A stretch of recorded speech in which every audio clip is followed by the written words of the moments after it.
Lucas, a 12-year-old boy, led an ordinary life in the quiet town of Ridgewood.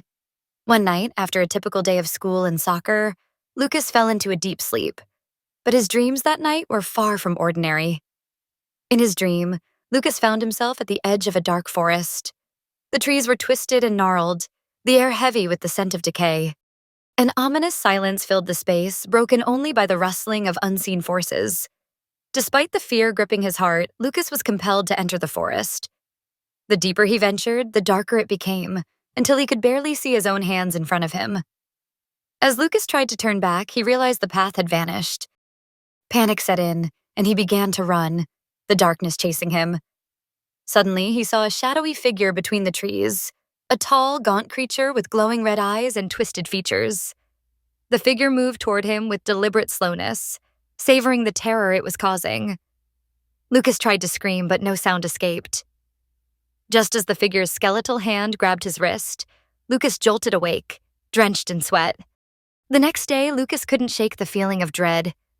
The images from the dream haunted him, making the daylight hours feel strange and threatening. As evening approached, Lucas took a walk to clear his mind. But as he walked through town, the shadows seemed deeper, darker, almost alive.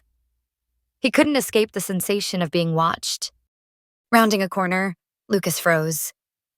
There, at the end of the street, was the figure from his dream, its eyes glowing ominously in the fading light. Terror surged through him, and he ran home, locking the door behind him. But the figure followed, its slow, deliberate footsteps echoing through the house. Lucas hid in his room, praying it was all a dream. But when the figure appeared in his doorway, its twisted smile gleaming, Lucas knew there was no escape. The next morning, his bed was empty, and Lucas was never seen again. Some say the nightmare took him, and in Ridgewood, where the shadows grow long, parents still warn their children. Beware of bad dreams, for sometimes they don't end when you wake up.